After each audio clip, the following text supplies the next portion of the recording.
So, there have been a lot of changes in upcoming 3.15 Expedition League, and let's talk today about the actual changes to the League starter builds and the builds in general. I'm FoxyShanks, and of course this is not my real name, because here you can be a duck, you can be a badger, or just simple Caesarean. Alright, without further ado, let's go and jump straight in.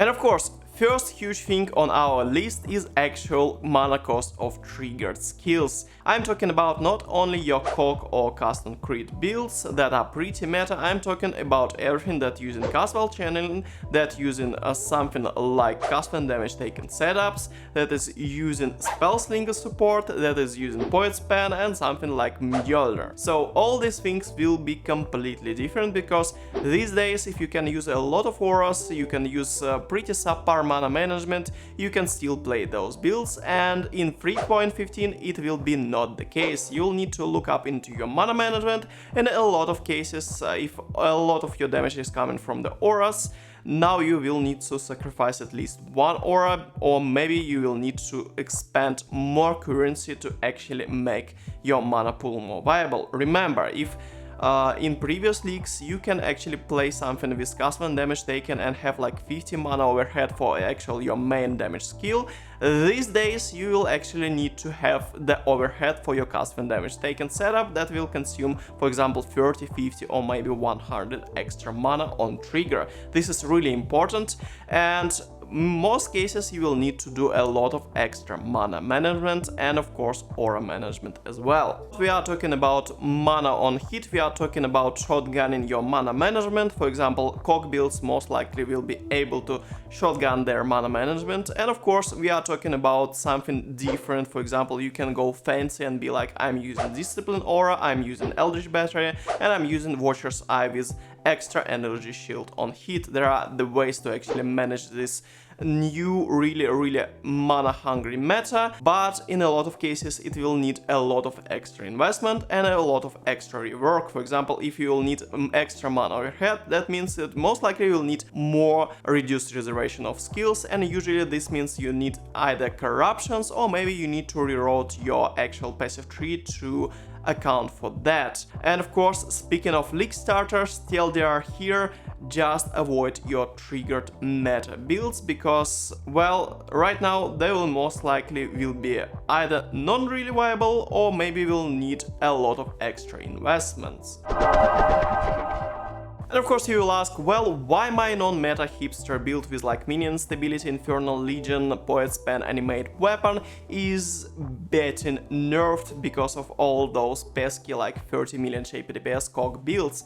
Well, we need to keep in mind the actual development cycle of Path of Exile 1 and Path of Exile 2. Most likely right now everything that happening in Path of Exile 1 is tied to Path of Exile 2 and the balance of that game that we could not really play right now, which is really the shame. We are basically beta testing the features for the second game, and as you can remember, in the second game they wanted to have like unlimited amount of 6 links. By unlimited I mean like 9 or 10 or 11, I don't really remember. The point is, if you will give the players that amount of 6 link with current state of mana management and trigger skills, this would be wild. You will be able to do insane defenses with custom damage taken, you will be able to do insane trigger damage setups, multi-layered, etc, etc. This is basically insane and will destroy the game period. And to manage that, they basically reintroduce the mana management into the game. This is as simple as that, so there's like nothing to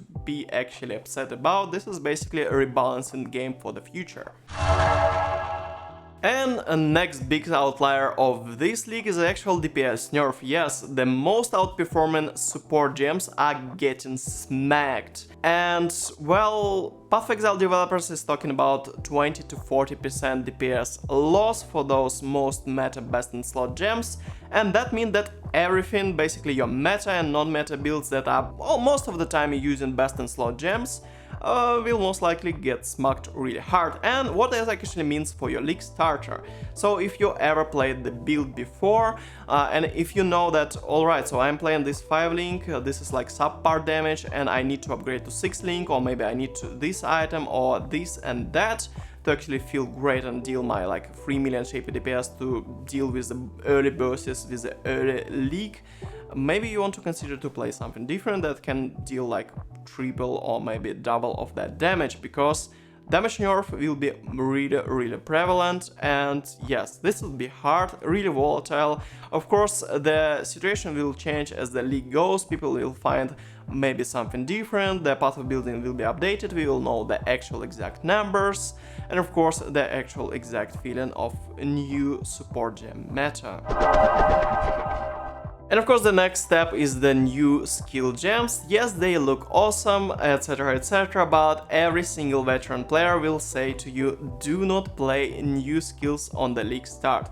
Just go with something that actually stand the test of time. For example, if you want to play something like Summon Reaper new skill gem, what do you actually need to do? Most likely I will advise you to go for something like Summon Skeletons. So you go for the Necro, you go for pretty simple, pure physical damage scaling. Skeletons, you go and set up several auras, you go and set up several minion buffs, you go for frenzy charges with your specters, you go for like feeding frenzy for your carrion golem, you go for pretty simple, straightforward Necro setup. And after that setup is actually working, you entered your maps, you are doing yellow maps, you are clearing red maps. Yes, it's not perfect, but it's making the job done. After that, you actually can start to experiment with your new skill gems, in this case with Summon Reaper. And of course, this would be not easy, this is with a test and trial, but do not try to build your league starter builds against the new skill gems. Do not go all in. Always have your backup plan. What will you be doing? What is like minimal investment, minimal swap costs if you fail with your new skill gem? And of course the next step is the Flask Rework, or I would say Flask Nerf. Right now we have this permanent immunity to elements, we have permanent immunity to curses, this is no more. The Flask will, from this league and forward, will be more of a reactionary tool. That means that actual duration of immunity would be like 1 or 1.5 seconds. And you can actually tune them so they will trigger when you receive, for example, your element like shock, burning or freeze. This is kinda nice, but not nice part of all that is actual curses. So as you know, the curse modifiers on the map rolls, they are permanent, so if you have temporal chains, you will have temporal chains during the whole map. This is not like you receive debuff and reacted to this debuff. This is not the gameplay, this is extra bullshit, but we can deal with that extra bullshit in current state of new Flask system. We just basically need to find the anti-curse sources elsewhere, and that means there's something like, for example, Sanctum of Oath with 20% reduced effect of curses is really nice on your passive tree. For example, you can go for the Guardian with 80% extra reduced effect of curses. You can go for the unique ring that have 50% reduced effect of curses. You can go for the cluster jewels. For example, there's one with 50% reduced effect of curses under effect of Flask, which effect Flask. Yeah, I'm lost there. Flask, new Flasks. So also you can build around something like Chains of Emancipation. This is really like undervalued unique item, and it will work with a lot of melee builds. For example, everything that using rage need to look up into this curse immunity, and the best way to actually trigger the actual Chains of Emancipation on the actual melee builds, as I found out, is actually to use Holy Flame Totem that you can place on yourself and basically get your maximum rage by removing temporal chains from yourself. This is really neat way to trigger that, but with new state of the flasks, maybe it will be even more beneficial and more easier to actually trigger Chains of Emancipation and that maximum rage and curse immunity. So there are a lot of ways to win Path of Exile, and maybe they will add new ways to do that, whoever knows. So this is like nice change and the bad change at the same time, we will see.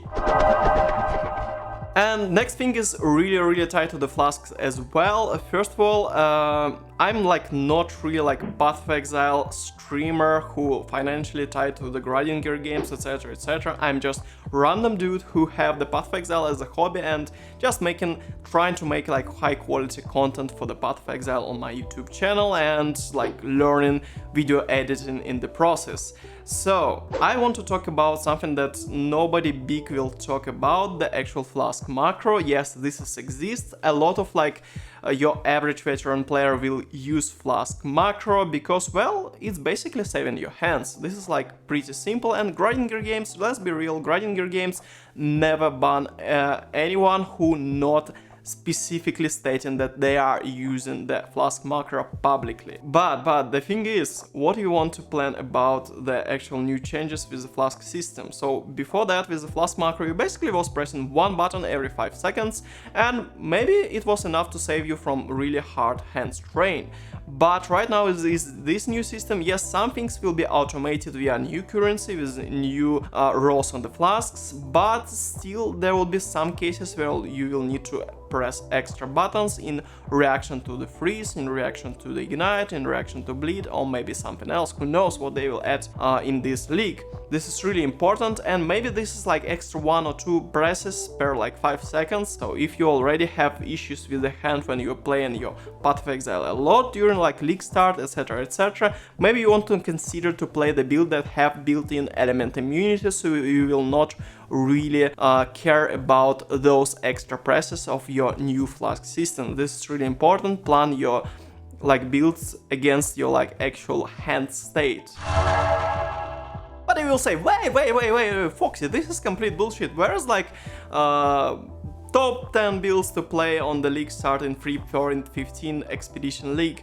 And I will say, yes, there will be no such videos because everything changed quite a bit. This is like quite drastic changes. I can say like maybe this Soul Rest build will work, but this is like huge maybe, because this is new environment, and new environment, some builds may shine, some builds may underperform, and even like 20 or 30% underperforming build can be enough to actually ruin your experience from the like comparable experience that I had with this build. So you just need to wait to the new videos, need to wait people to actually beta test the leak and to release the actual content and new build, guys. There's like no workaround around that. But I can actually give you the tools, give you the knowledge, and TLDR of all this knowledge that I provided you in this video. Basically, avoid anything with triggers, avoid Spellslinger, avoid Cock, avoid cast on crit, of course, avoid cast when damage taken, avoid cast while channeling as the main damage source, and of course avoid Mjolnir as well, avoid point pan, everything that triggering something for the damage, please avoid that.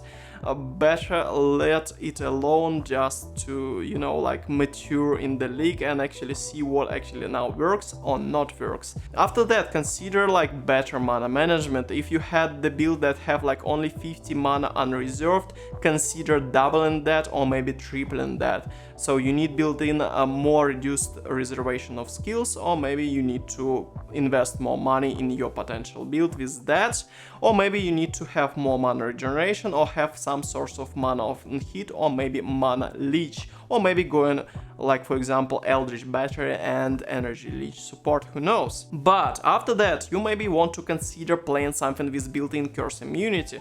This is really important. The new Flask system is basically beta test system. We will beta test that, and maybe permanent curses on maps is not the best way to go around in the game, who knows. But if you don't want to be that one person who complains about new curses and temporal chains everywhere, maybe you want to play the curse immunity and that's it. And after that, maybe you want to consider also playing something with elemental element immunity, who knows, maybe you don't want to press that extra reactionary buttons, you hate that, consider playing builds like that. And after all that, do not play new skills, go for the really old skills like summon skeletons, I don't know, like cyclone, etc, etc. Play them first, adapt them for the new skills in the future. When this future comes, when you already have your atlas established, try the new skills and play new fun things and experiment with stuff. So this was my actual thoughts on the league start, how I will approach